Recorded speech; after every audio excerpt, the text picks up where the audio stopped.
都住手！快把翡翠娃娃留下！汪太北，不想让小才人死的话，让开！哈哈哈哈哈！大胆狂徒，你已经插翅难飞，把翡翠娃娃留下！翡翠娃娃，乃5界奇宝，我既已到手，岂会给你？哼！我看你是我够了。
指挥使，你没事吧？我没事。区一个狂徒，岂是我的对手？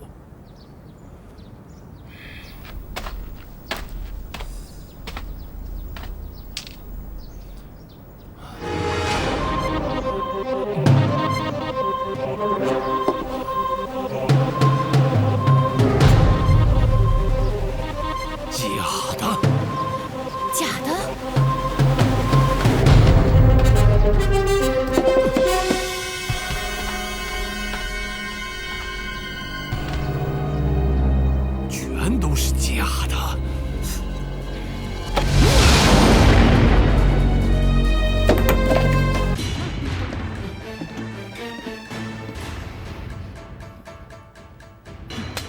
给我砸！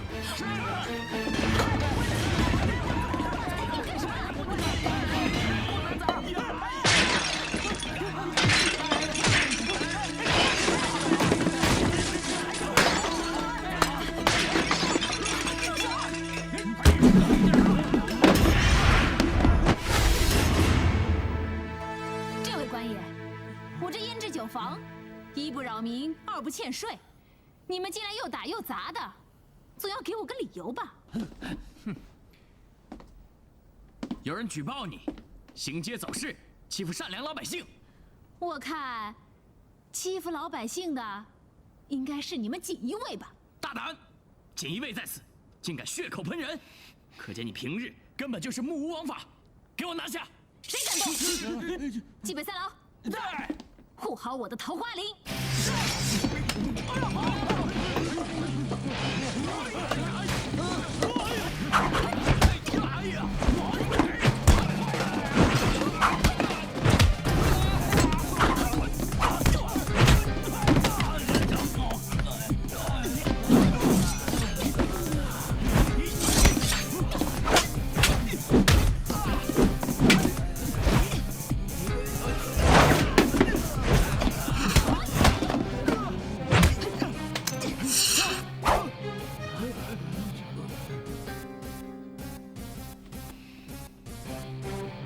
我爷爷说：“这人在刀在，人亡刀亡。快把来龙去脉跟本姑娘说清楚，否则我一刀成全了你。”发什么呆呀？咱姑奶奶问你话呢，报名。锦衣卫付千户，张票。付千户，你们吃皇粮当皇差的，整天净不干好事儿，专门欺压百姓。说，是谁派你来的？锦衣卫奉命办差，谁派都一样。那当然不一样。若是翁太北派你来的，那就一定要有公文为凭；若是翁熙珠，她就是公报私仇，替她那个老公报仇出气。说，是翁太北还是翁熙珠？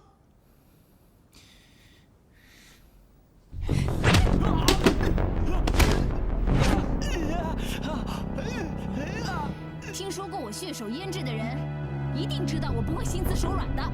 说。我说，没错，是文许珠派我们来的。他请你去一趟邓府，赔礼道歉啊！饶命啊！饶命啊！就因为我劫走了他那个一身铜臭的老公？你早说嘛！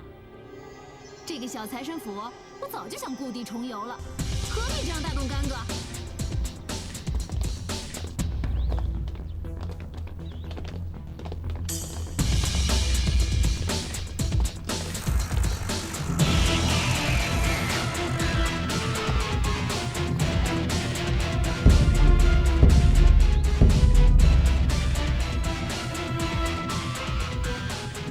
胭脂姑娘，我们家夫人正等着你呢，请。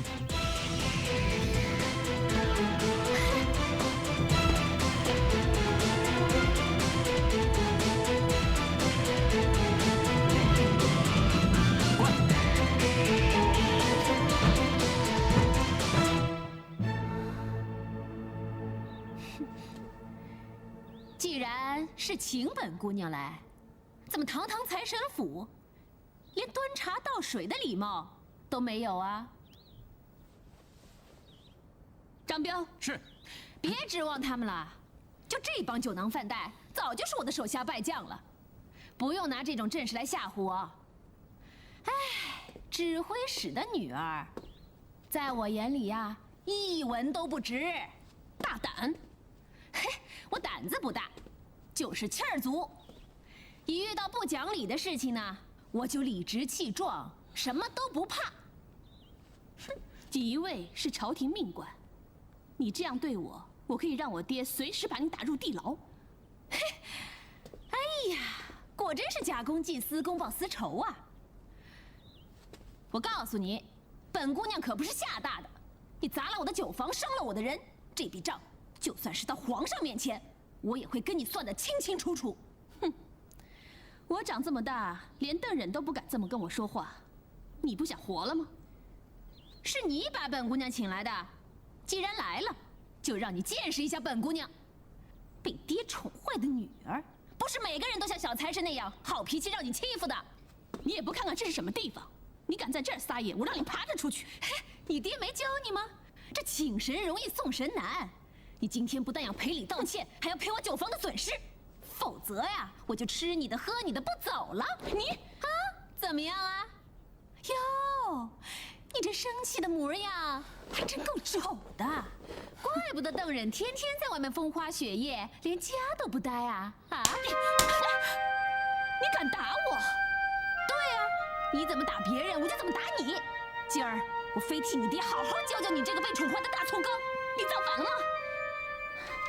来人，把他给我拿下！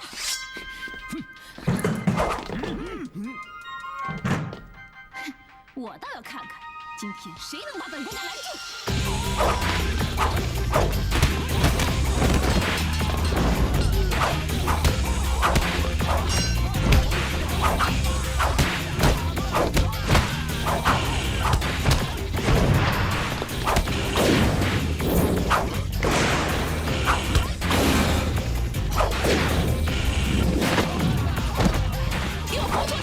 别再跑了！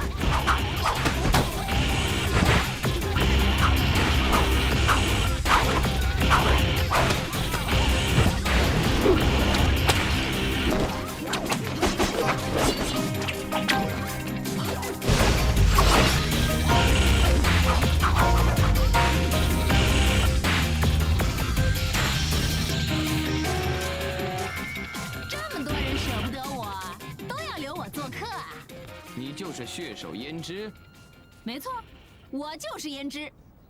哼，看你这身打扮，应该是个当官的吧？不过我可不怎么跟当官的打交道。自己报上名儿吧。锦衣卫左佥事，屈新武，奉命办差。哦，嘿，你们俩一个德行，你也是奉旨办差的？大胆！我乃锦衣卫右佥事丁彦山，你真是有眼无珠，连我们兄弟俩的一边双钩都不认识。本姑娘初入江湖，什么边啊勾啊的，我不认识。不过能投身锦衣卫，看来也不是什么好东西。野丫头敢在我家撒野，拿下她！是。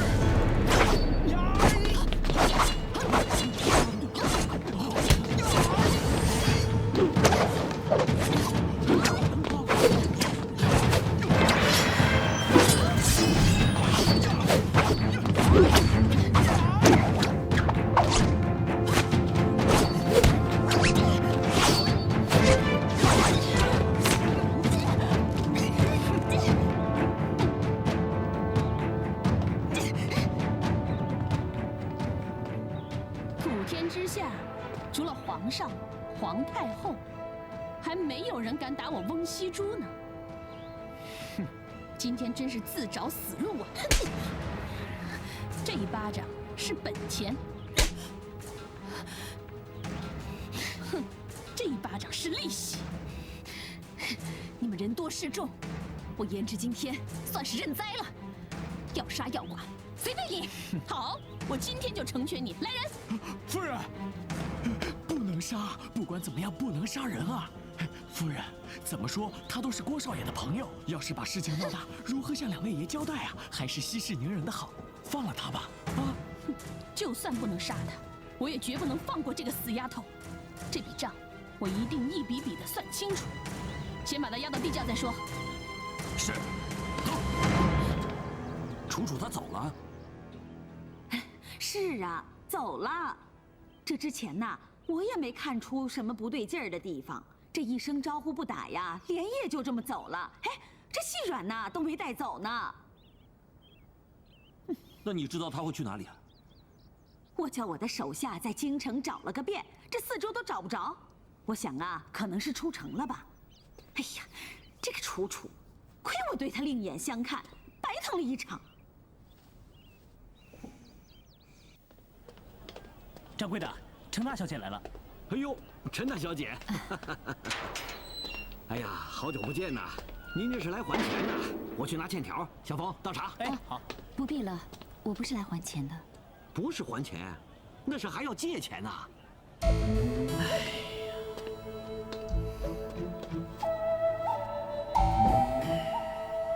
也不是，我今天来想和李掌柜商量一下。我这个月有点困难，利息钱能不能延个几天？行啊，你程大小姐亲自开口了，我能说不吗？不过我也不是老板，真的做不了这个主。要说呢，钱庄和镖局往来也几十年了，以前两位老掌柜都很讲信用。我知道现在的镖局啊不比以前了，少局主成天在外玩乐，你哥哥陈铁一也改行打煤球了，镖师都走了一大半，全凭你一个女孩子撑着，你真辛苦啊！郭旭，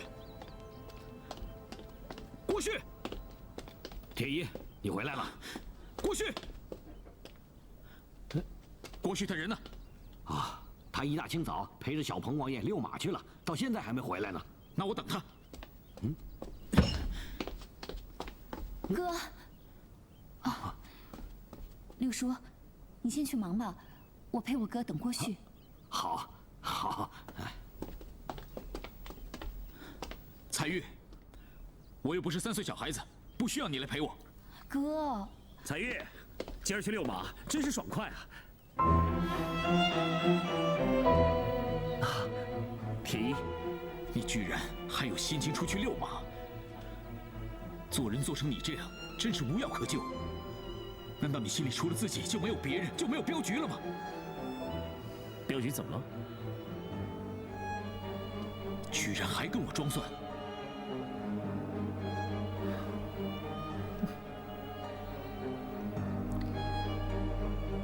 上回在六叔儿子的满月酒上，我已经表明了，少镖主这个位子我不合适，拱手让贤，句句都是真心话。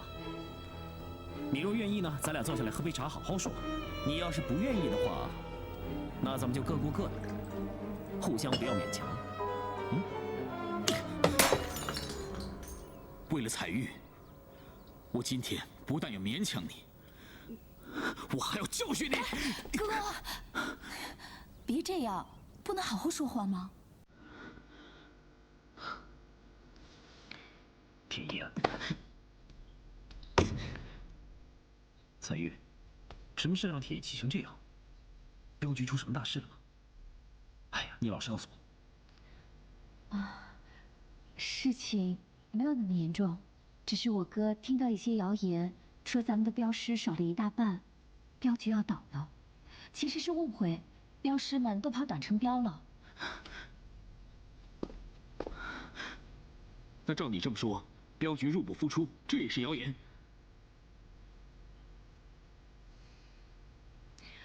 镖局现在的收益的确比以前少，不过勉强还能维持开销，用不着担心。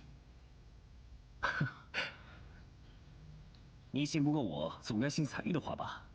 彩玉说了不用担心的，所以以后你也用不着对我吹胡子瞪眼了。你过来。不能富贵，非因宿命致渊览，难成大器，既谈诗酒又恋花。你打算一辈子都这样？若是能够达到这种境界，简直就是活神仙了。全都是借口。什么活神仙？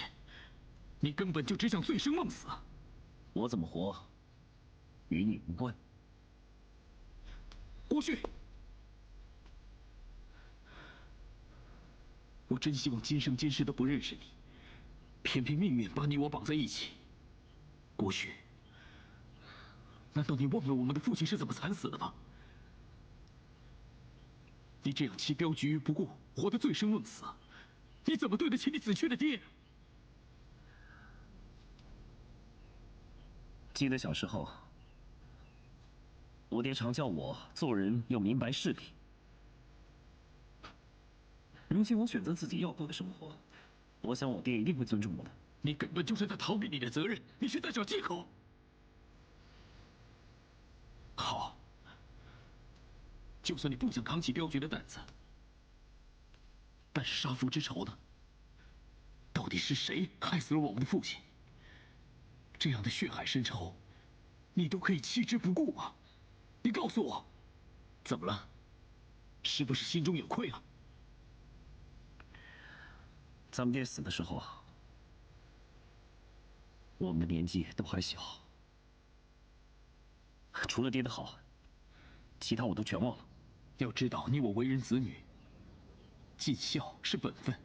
你不接镖局，不报杀父之仇，难道你就不怕天下人说你不孝吗？好啊，来呀！让全天下的人都来指责我郭旭是多么的不孝，我根本就不在乎。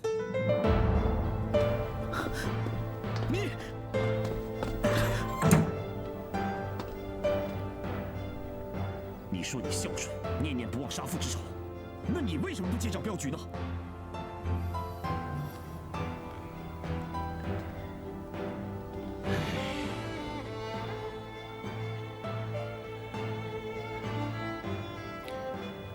走镖，大江南北的奔波，吹的是飞沙走石，过的是风餐露宿，活的是刀口舔血，睡的是夜不安宁。我郭旭不要这样的人生，这种生活我受够了。想当初咱们的爹出门走镖，我们做子女的只能盼着，1年半载盼不到爹回家，结果盼回来的是什么呢？盼回来的是天人永隔，是一句句再也不能睁开眼睛看着我们的尸首。正因为你我的爹死得不明不白，所以我们俩更该争气。这口气我不想争。失去亲人的痛苦，你和我，还有彩玉都已经经历过一次了。不去走镖，至少你我还活着，彩玉也不必再为你我诉终。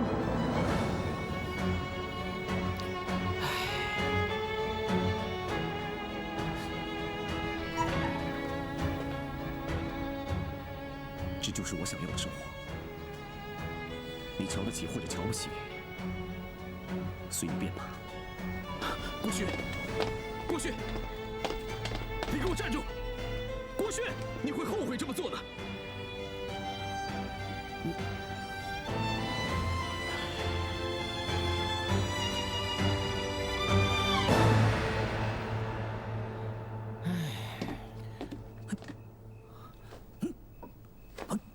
发生什么事了？凤爷，您可来了。胭脂呢？今天一大早来了好多锦衣卫，二话不说把咱这儿砸了个稀巴烂。是因为帮着小财神之事而起吗？说是给人家赔礼道歉，但是赔礼道歉哪有道一天的道理？那可不好，胭脂这个人是不会给人家道什么歉的，一定是出事了。去找锦衣卫去了？他干嘛去了？哎呀，笨呐！凤爷肯定去找胭脂姑娘了。对呀，锦衣卫，哎，那可是一壶好啊！凤爷一个人肯定不行。哎，你们两个，赶紧去找郭旭来帮忙。站住！有人上衙门告状，说你们私压民女，所以我过来查看一下。哼，锦衣卫的事儿也轮得到你这小小的捕头来管吗？虽然我只是个小小的捕头，可这所有的事情都归我管，要不然我无法向告状的苦主交代。那我就不客气了。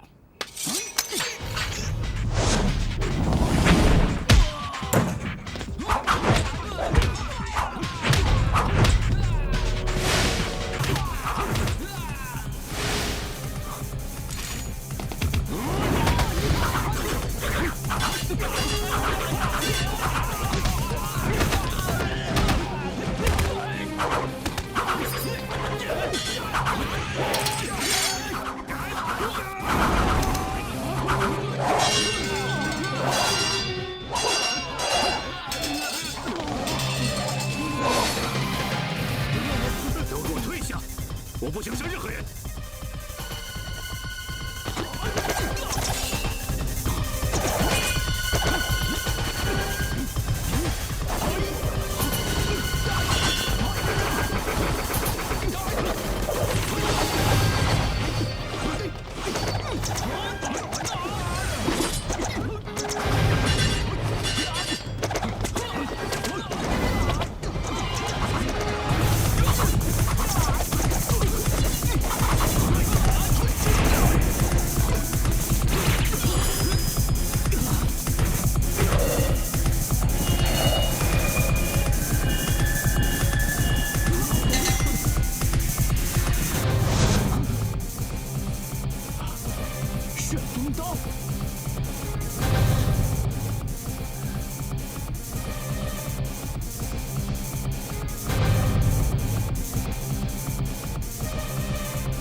到底发生什么事？我来找胭脂。凤嫔，你搞错了吧？胭脂她怎么会在我的府上？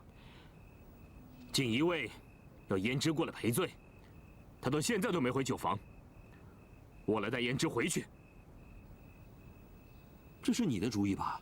啊，我都说了不计较，你怎么还把人家？你能不计较，不代表我可以善罢甘休。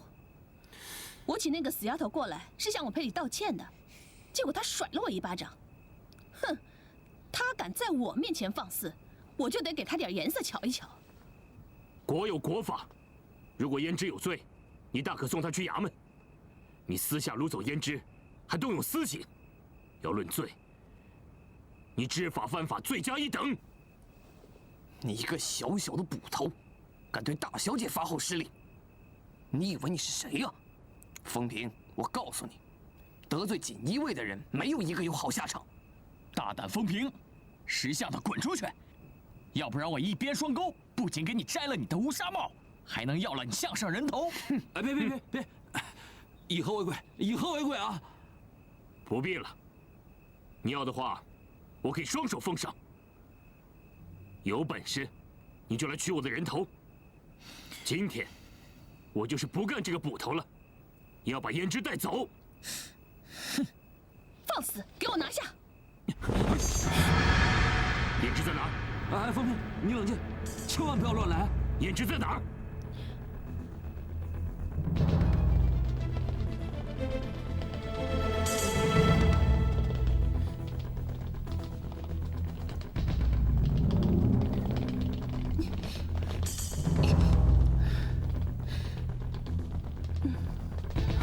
里面。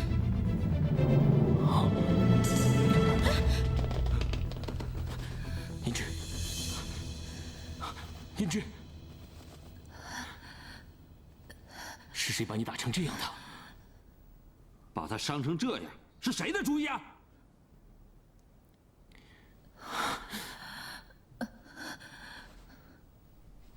一定是你！除了你之外，没人敢如此胡作非为。你仗着是翁太北的女儿，仗势凌人，还利用锦衣卫滥用私情，实在太可恶了！风平，我是一家之主，我知道你不满意，但是请你冲着我来，千万别动刀见血。我也相信你是有度量的人，也请你看在我被胭脂绑架过的份上，以及郭旭的交情份上，请接受我的道歉。我一定教训该教训的人。你何必对她低三下四的？那个疯女人居然甩了我一巴掌，我没杀她已经算是客气的了。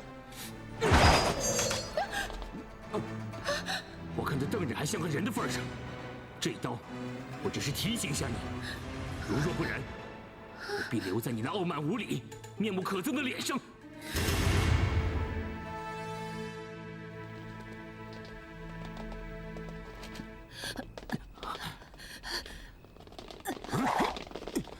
谁敢阻拦我，就是自己往刀口上送。我风平，随时在胭脂酒房候叫。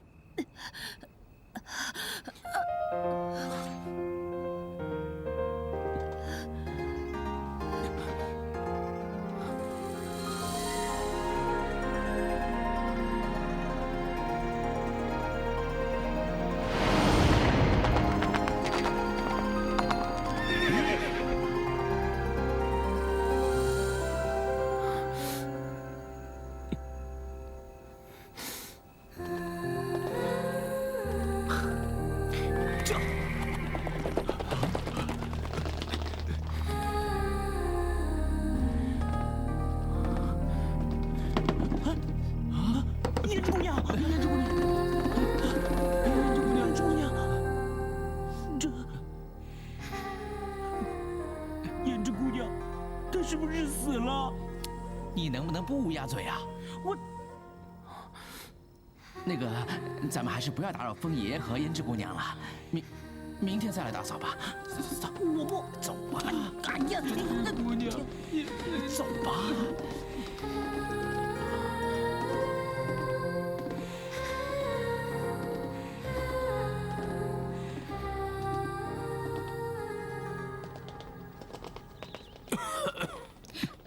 爹，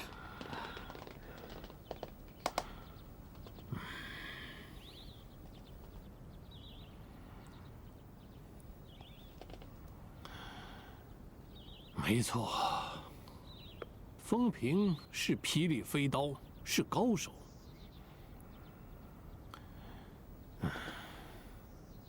但你们两个左右监视，还有副监护，再加上几十名锦衣卫，居然让一个小小的捕头如入无人之境，肆意妄为，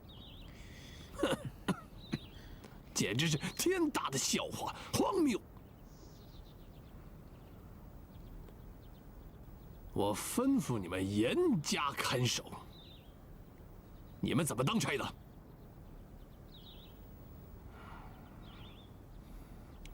才一个风平就搞得天翻地覆，要是多几个的话，岂不要造反了？我问你们，皇上要你们这些锦衣卫有何用？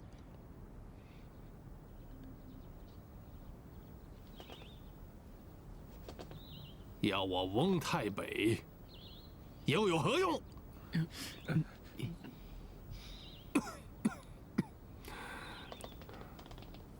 世情既然已经都发生了，你就别太生气了，小心身体啊。对啊，爹，您别气坏身体啊！而且这也不能全怪他们，当时风平就像疯了一样冲进来，他们才会投鼠忌器的嘛。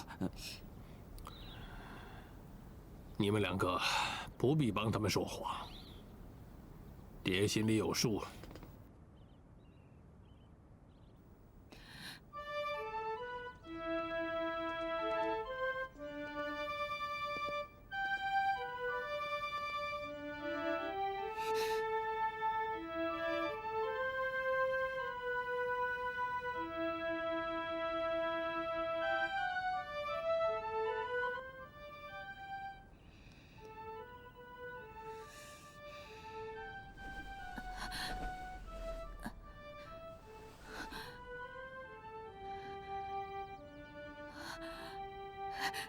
郭旭，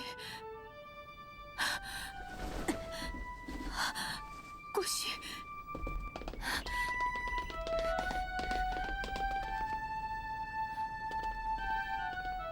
是你？郭旭呢？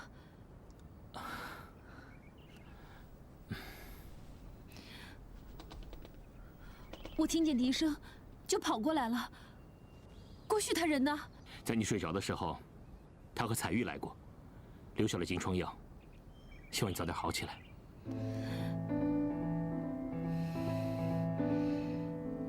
那这么说，是你把我救了出来？是谁救了你不重要。哦，对了，你睡了1天1夜，睡得挺沉的，你看，现在气色好多了。如果是郭旭救了我，你就不会说是谁不重要。金疮药的服用方法我都写下放在桌上了，记得按时服药就好。我也回顺天府去，先走了。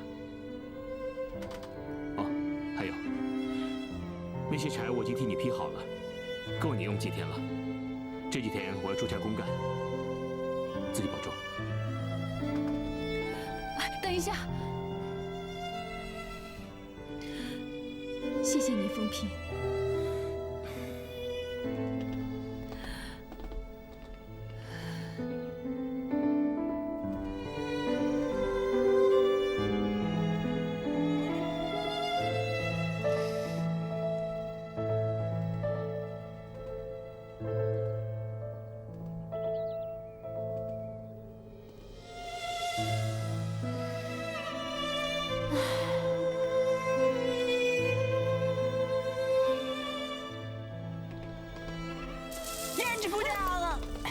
三郎，你怎么在这儿？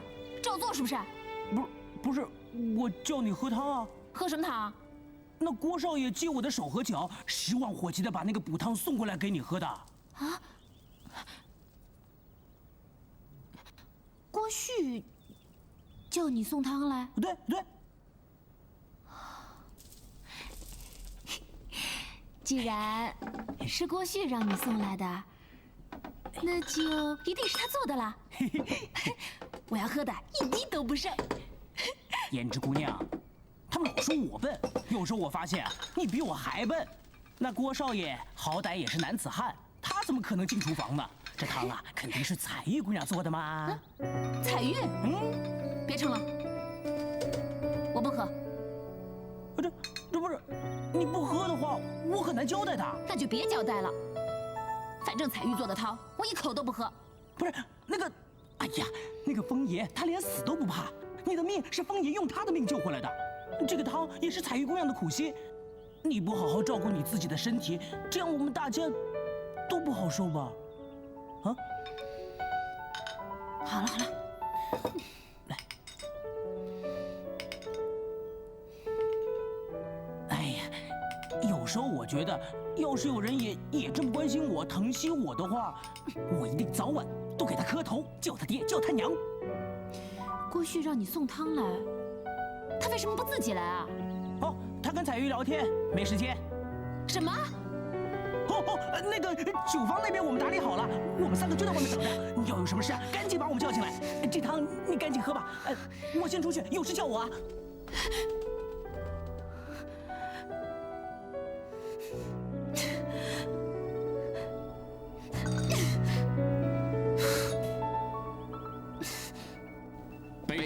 参见指挥使。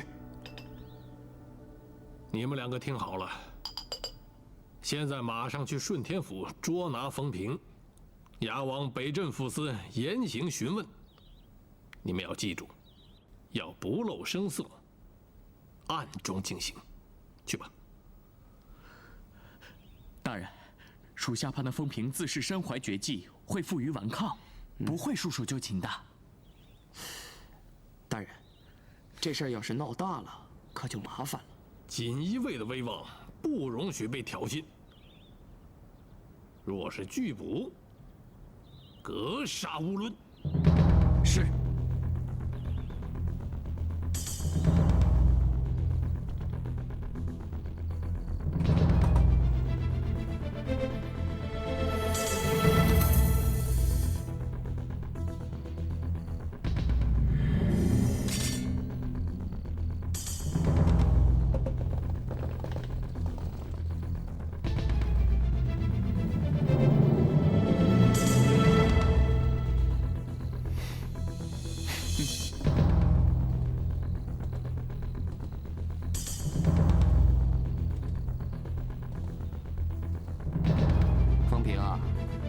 你已知罪了，那就最好，省得又动干戈，惊动他人。用不着。我既然在此等你们，又怎么会逃跑？我自己走。那好，请吧。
不是来杀我们的。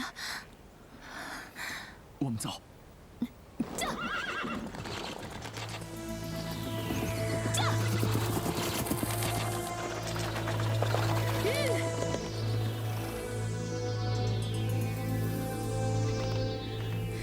三哥。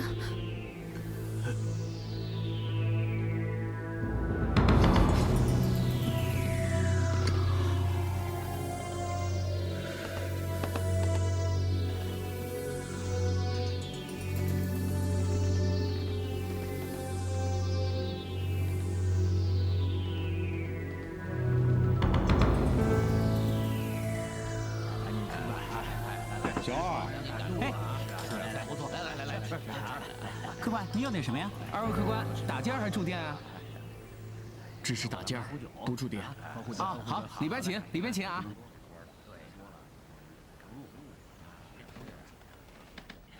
来，客官，里边请，里边请啊！小二，花生米。哎，好嘞。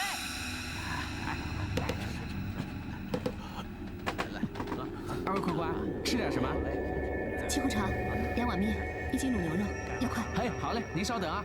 先来壶茶嘞。哎，好嘞。三哥，你撑得住吗？这菜味道还不错。哎，客官，您的茶水。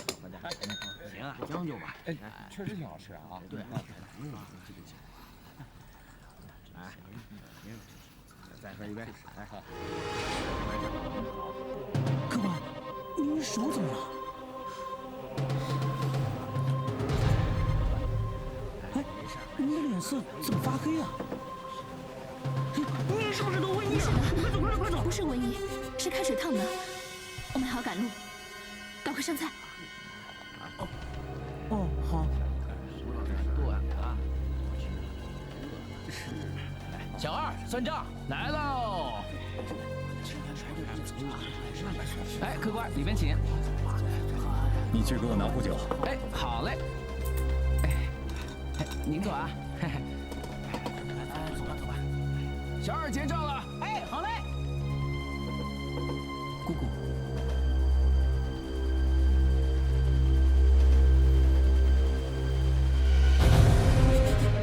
二位客官吃点什么呀？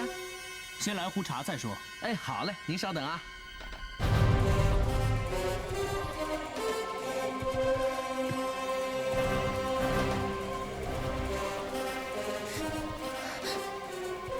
三哥，怎么突然间变冷了？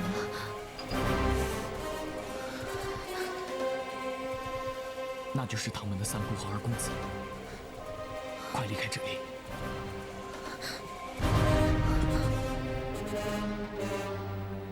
哎，客官，哎，您的菜都好了。哎，客官，别走啊！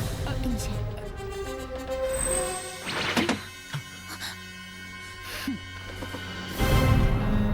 我都来了，你还走得了吗？唐三姑，你到底想怎么样？你中毒至深，我看你疼痛难忍，我们不妨做个交易吧。你拿翡翠娃娃来跟我换解药。什么翡翠娃娃？我不懂你在说些什么。什么人？罗一舟。哼，原来是天幽帮的8大护法呀！为了翡翠娃娃，我哥哥罗亦菲丢了性命，所以这12尊翡翠娃娃，我更要得到他们。他们2个就交给我来处理吧。走。快走！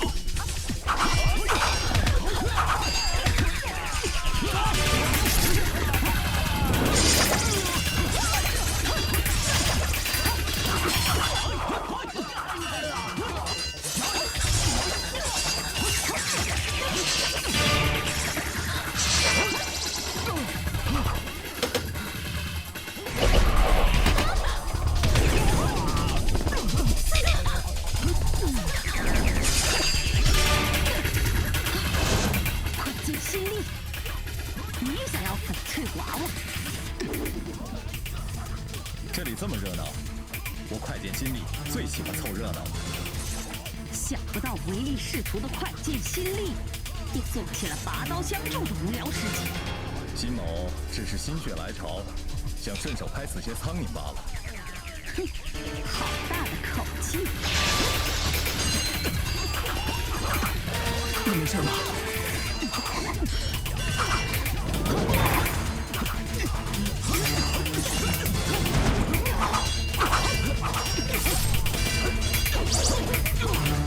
快走！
天幽帮趁人之危，可不光明磊落。快见，心里，你收了他们多少银子？如此死命护驾。很多。说吧，你是自己走呢，还是我新爷亲自动手？既然你选择与天幽帮为敌，那咱们后会有期。走，走。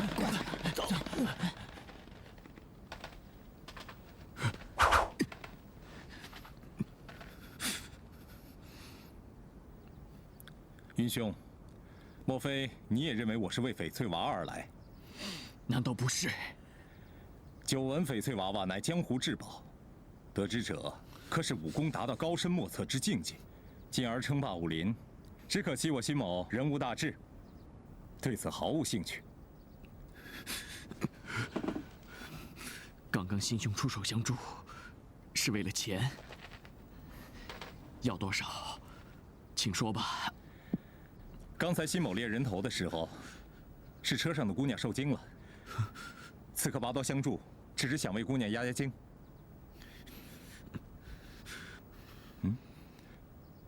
怎么车上的姑娘没动静了？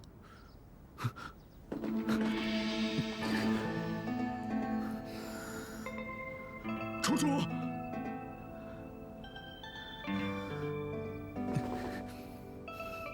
这一套本来是送我去京城疗毒的，没想到楚楚也遭此毒手。这样吧，我亲自送二位去京城。在想什么呢？这2天你老是心神不宁，是吗？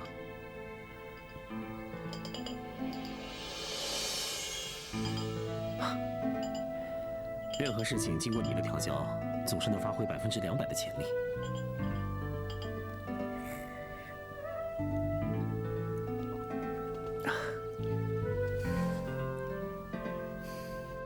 你要是担心那个胭脂，就去看看他，没人会拦你。胭脂那儿有风评就行了，用不着我多操心。那去找小财神聚聚。楚楚失踪了，下落不明。小财神自个儿都整天心烦意乱的。楚楚姑娘到底去哪儿了？哦，没人知道楚楚上哪儿去了，又为什么会突然消失，谁都不知道。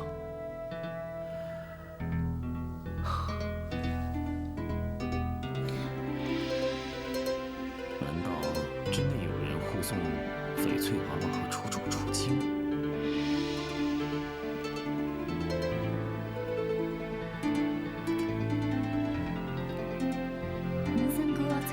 小财神的藏宝库，如果说他是为了翡翠娃娃而来，那你说的护送之人难道是云三哥？真奇怪，你总是能看得到我心里在想什么。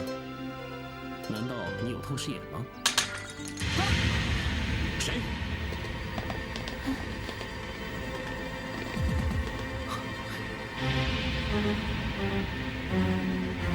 胭脂。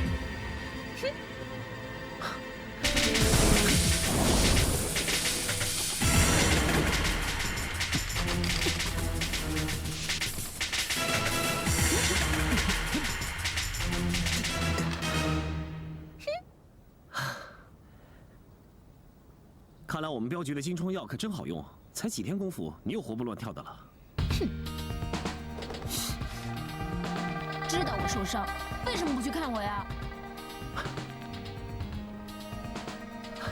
我怕我去了，一不小心惹人生气。为了让你好好休养，还是不吵你为好。你有空跟别的女人瞎扯，就没时间关心我一下吗？别的女人？哦，你说彩玉啊？我们俩从小一起长大的，怎么算是别的女人？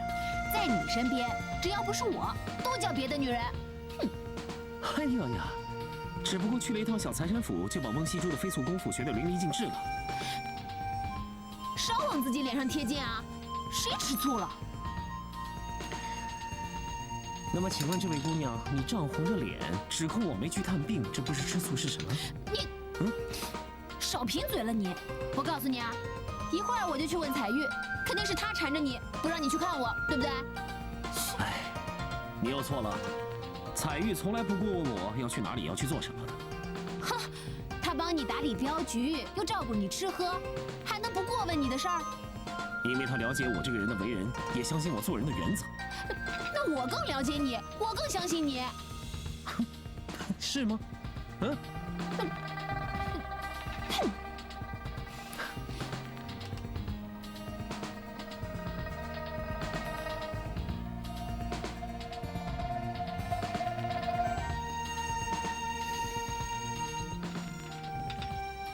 好了，我说了，彩玉跟我从小一块长大的。一起长大，一起长大就可以那样握着手吗？又不是亲兄妹。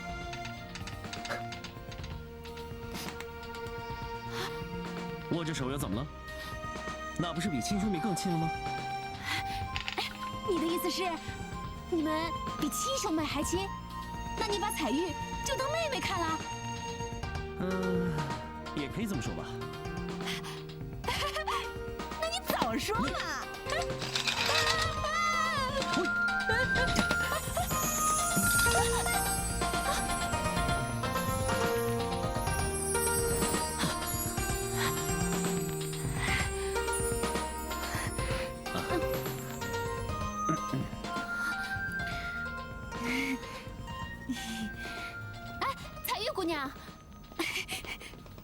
我正跟你的郭旭哥哥说你呢，你们兄妹感情那么好，真的让人挺羡慕的。我决定了，这郭旭的妹妹就是我的妹妹，以后我保护你。什么妹妹啊？论岁数的话，你应该叫她彩玉姐姐。不必计较那些礼数，胭脂姑娘随意吧，自在就好。你看，人家彩玉多懂事儿啊，比你爽快多了。以后我在京城又有个伴儿了。哎，对了，过2天我在胭脂酒坊摆一桌酒席，谢谢风平把我救回来。到时候你们2个可一定要来哦。哎，就是风平这2天出公差了，这样吧，等他一回来我就通知你们啊。啊，风平出公差了，我怎么没听说呢？嘿，因为呢，他只告诉我一个人。除非有重大案件，否则风平不会离开京城的。是啊，这样不告而别，不太像风平阁的作风。喂，风平出公差，你们2个的表情用得着这么奇怪吗？到底怎么回事啊？风平恐怕出事了，我得去顺天府问清楚。啊！出事了？那还等什么？赶快走啊！哎呀，我也跟你们一起去。彩玉姑娘，这顺天府是什么地方？指不定会发生什么事。你又不会武功，要真打起来，我们还得分神照顾你。你呀，就在这儿等消息吧。啊！可是，哎呀，你的郭旭哥哥担心你，不就是我担心你？不让你去，那是为了你好啊！哎，离开了。对呀。风头他突然说不干了，我们被他吓了一跳。郭少爷，您和风头是好朋友，怎么连您也不知道？笨蛋！郭旭要是知道，我们还来问你们干什么？哎呀，顺天府衙的差事，说不干就不干了，总得有个理由吧？哎，这事儿真奇怪啊！风平向来做事严明，不会无缘无故的辞职，失踪必然有原因的。如果你们知道些什么，请告诉郭某。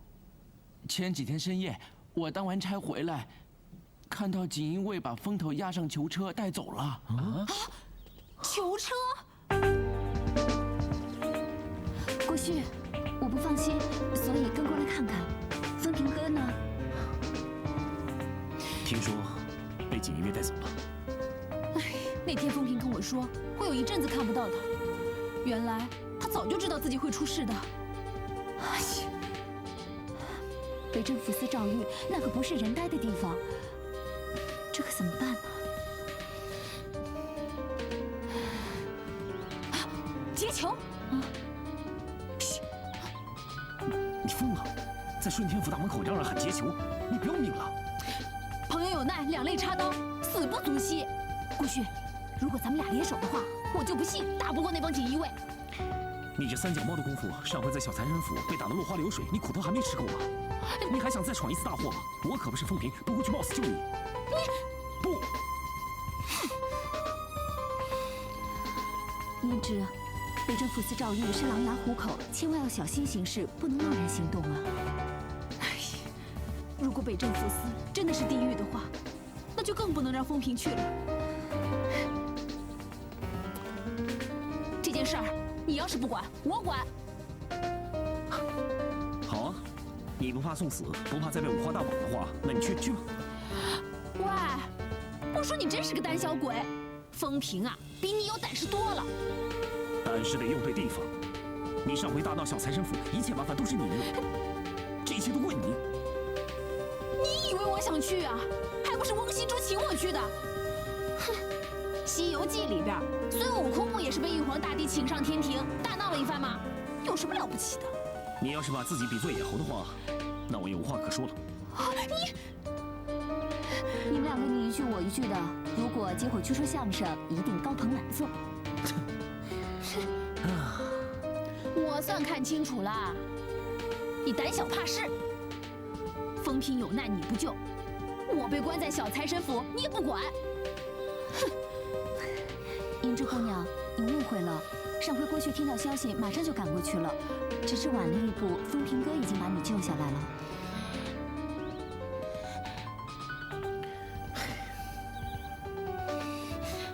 你的腿比风平的短吗？为什么要晚一点？不过看你有这份心，我就不跟你计较了。可是这次风平有事儿，你的腿可要跑快一点啊！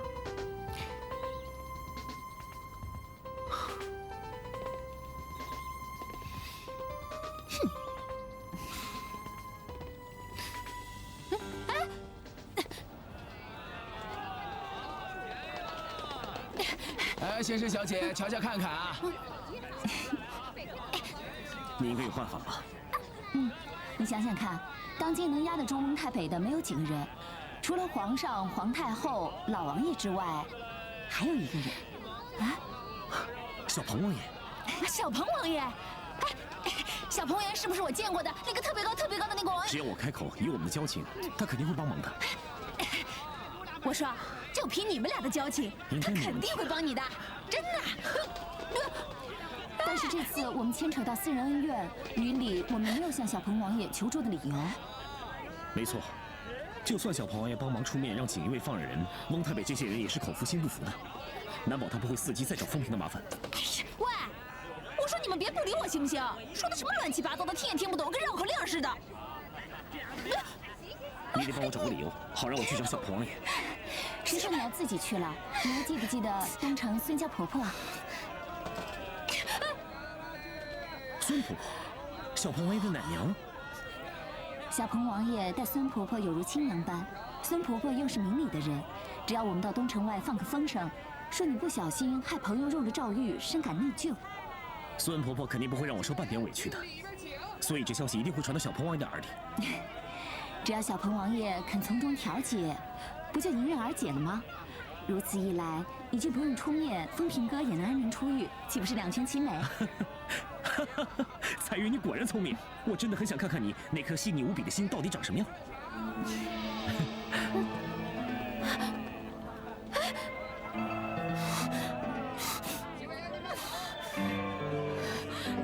他的心有什么好看的？怎么就不想看看我的呢？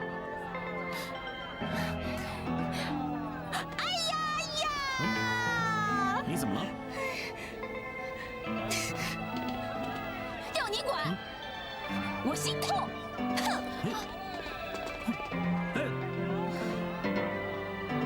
他怎么了？楚楚啊，你怎么不告个别？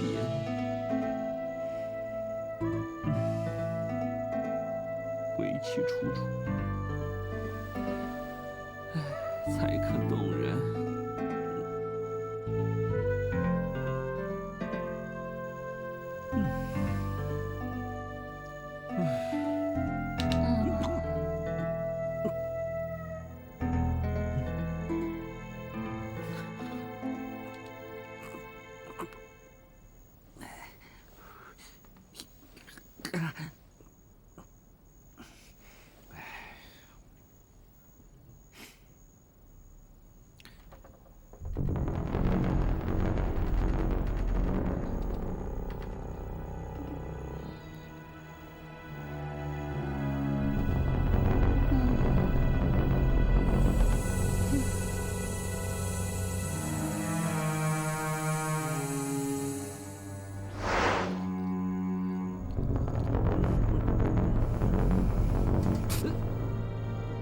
楚，你看，别动！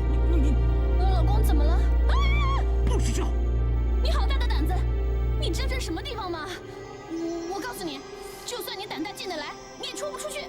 没错，你南唐法网，你废话少说，把翡翠娃娃交出来，我就饶你们不死。翡翠娃娃，翡翠娃娃，翡翠娃娃没了！